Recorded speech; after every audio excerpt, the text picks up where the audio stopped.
Gurekin dira gure saio berezian ez ahaztu hau irrati bidez entzutea zain ikusi ezakezuela YouTubeen gaudelako gazteren profilean.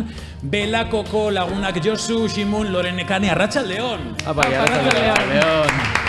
Zer modu zauete, disko berria, aro berria, bosgarren lana, zifra borobila, sigo regando izeneko diskoa, topera zauete, lan berri honekin, asteburu bat pasada, balantze bat lehendabiziko asteburuaren ostean? Bueno, ja...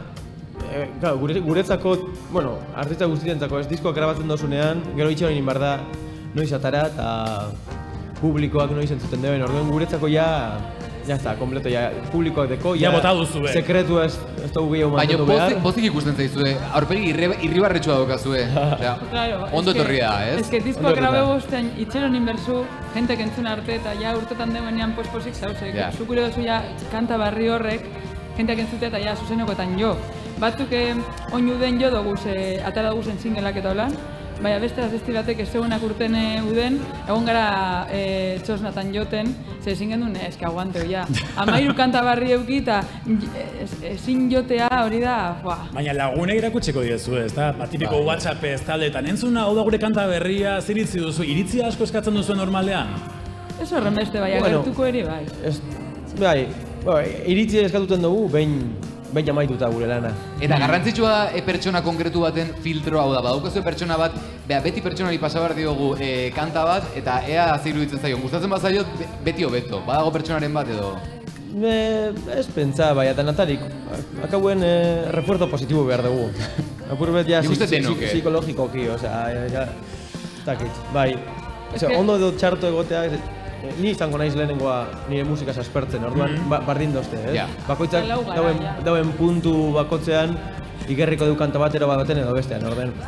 Eta sigo regando izena jartzearena diskoari, seguru galdera asko erantzun beharko duzuela, sentitzen dugu, gure galdetuko dugu. Landarekin du zer ikusia, loreekin, etxea landarez josia duzue, plastikozko landarak bai ala ez? Norberaren jardina ureztatutea ez da... Bai, metaforatxu, ez? Jagoteaz norberan lorategi hori eta bueno, eta apurre gure filosofia hori beti zen da 12 urte dara matzagu elkarregaz joten eta apurke beti gure kantak ureztatzen, gure bidea egiten, enboten dugu, igual arrakasta pilo euki dugula, ez da holan izen, gu beti egon gara hor bide eterno baten. Adibidez, hortik tiraka, ambizioarena mantendu duzu ez, igual egia da gazteagoak zaratenan garenean denok, igual beste ambizio batekin edo beste ikusmira batekin abiatzen dugula. Goazen diskoa ateratzera eta disko honekin jo behar dugu estatu batutako South by Southwest festivalean eta ez dakize. Helburu horiek edo jomuga horiek lasaitu dira, lehen batzen dituzten eta orain kendu dituzu gainetik edo nola dago belako uneotan? Ez que nik uste dut ez dugu zela uki. Osea, hasi ginen musika gazta holan eta kontzertuko moten esan gure helburue hemen gure dut jo, edo hau lortu gure dut, gure helburu esan kontzertuko motea edo zein motatako lekuetan, ze maite dugu garito txikietan kontzertuko motea, gaztetxeatan kontzertuko motea eta festival handietan, eta bai, beti gure izan dugula, kanpora joan, beste herrialde batzuk ezagutu eta egiteko, eta orduen, nik uste gaur egun helburue bardine dela. Helburu printzipala, segidutea aldanik eta beste musikagaz asteburutan edo aldanean kontzertuko moten eta hemendik ara joaten hori beti eta konposatzen da, segiduko dugu konposatzen aspertu arte, abrosi dute zauzenean zure musikataz, ez teko zuia zer emon, ez da? Eta disko berrira bueltatuz, lehendabiziko singela entzun genuenean, White Lies, esan genuen, oso belako da, belakoren soinua, baina diskoaren izena irakurri genuenean, sigo regando esan genuen. Zea raroa belako gaztelerazko izenburu bat jartzea, eta gainera, okerrez banago, diskoan lehendabizikoz kanta bat gazteleraz ere gehitu duzue, nolatan izan da hori, zergatik konte guzu pixkat hori? Ez dakit hola nirten zan, eta ez dakit nahiko guai ze pentsatu aldozu igual belako goin pasada gazteleraz zerbait ditzen eta nahi debelako publiko erdaldune edo gazteleraz berbaitzen duen publiko Latinoamerikan sartu edo danadalako, ez? Baina, ez da holan, ze justo atara dugun singela gazteleraz, igual inoezin dugun kantarik arraroena eta makarrana da, osea, ez da ez da kanta komertzial bat, orduen gu lasai gauz alde horretatik. Gu beti egin izan duguz geuzek, hori gure eran, helburu komertzial gabe, ez? Gero kanta batzuk oso ondo sartzen dire. Errazago sartzen dira beste batzu baino. Publiko guztientzako, adibidez lehen jarri duzuen White Lights hori, ez? Estribillo argi bateko, eta bestea, baina hori gauzako lan suertatzen dire, eta askotan ez dago arrazoi handirik, ondo pasatzea ez bada. Diskoan kanta superpolita daude, Flower Travel, egodun baleak, entzuten egon gara gauza, harribitxi asko daude diskoan.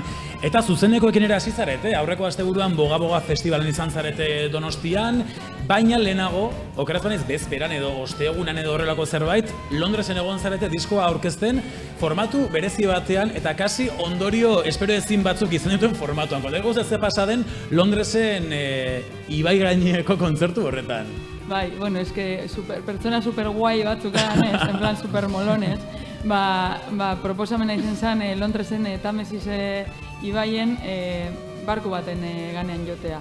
Eta, bale, venga, ingo dugu, eta oso politxe izan da, esan, martxan, barku martxan dauela, izan zen kontzertu eta pastan zara, leku mitiko, zubi mitiko askoan azpitik eta oso polito. Ez zuen euririk egin Londresen, ez? Hori zen txarrana, zein zegoen kriston beroa, estilako beroa, eta pentsaren, bueno, justu hemen egon zen bero egiten be bai, eta pentsaren, Londresera goaz apurtzu fresko hartzen, ez. Kriston beroin zegoen, eta ganera soinu frogan, barko geldi egon zen. Orduen mobiduten zan pilo bat, eta zinen nahiko marea eta ja, beroagaz eta movimentu gaz, nahi jago nintzen petzetan, datorren jentea ja, eta bago gaz. Azkar ventilatzeko, ez da? Ez gendun bota ez ebez, Eta biodramin hartu zuen baten batek, taldeko baten batek, ez?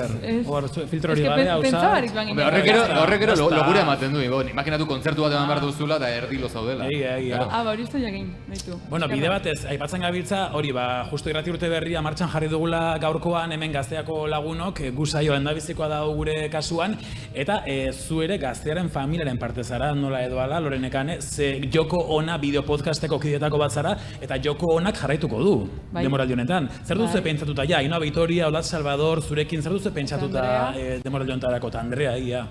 Uste izango direla, inoesan sekorretan oso ondo, 6 edo 8 kapitulo laburra izango da, eta hasiko gara ja grabetan datorren hilabetean, eta kapitulu baketzeko pasan denboraldien moduen erongo dugu gonbidaturen bat. Eta ez dokure esan gai batzuk ja badakiguz, zeintzuk izango diren, ez dut ez gure esan bada espada, ez dut inberba eurek aztakit izan. Guri txibatu digute izen bat ez dugu esango, baina Ainhoa Vitoriak izan zidan aurreko izen bat, eta horrekin hasi behar baduzu, bideo podcasten formatuak egingo du, PAM! Horrela, izango da bapatea, egundokoa, desiatzen gaude hori ikusteko. Joko Ona laster beste behin ikusgai Gaztearen YouTubeen. Eta beste kontu bat, gaur aipatzen gabiltza, Gaztean maketa lehiaketa bueltan dela, gaurtik aurrera, kantak bidaltzeko aukera zabaltzen dugula hemen Gaztean, zuek ere Gaztean maketa lehiaketa irabazitzen duten, 10 urte baino gehiago pasa dira geroztik, ze oroitzapen dituzue, eta zergatik animatuko zenukete jendea maketa lehiaketan parte hartzera? Behitu, nik animako nuke jendea, horrek guri adibidez eman eskun BBK Lifeen joteko aukera. Nik 17 urte eukin eusen eta... Pero oso gazteak zineten. Bai, arterako urtean 16 urte gazin joan nintzen BBK Lifeera aita eta magaz, kontzertu ikusten, eta hurrengo urtean Gaztea maketa lehiaketa gaitik, egon nintzen bertan kontzertu emoten. Así que izen zen, como, ¿qué es esto, no?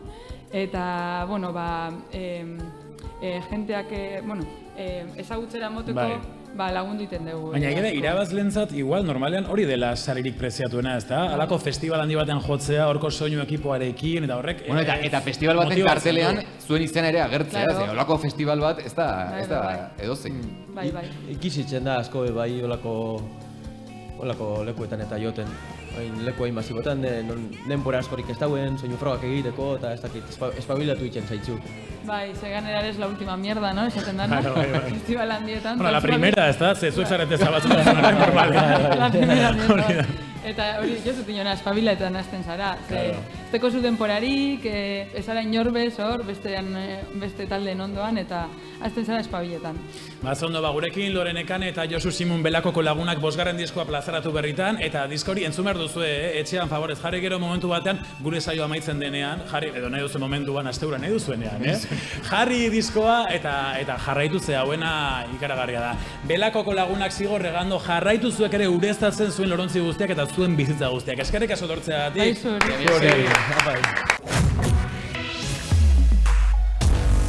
Zure musika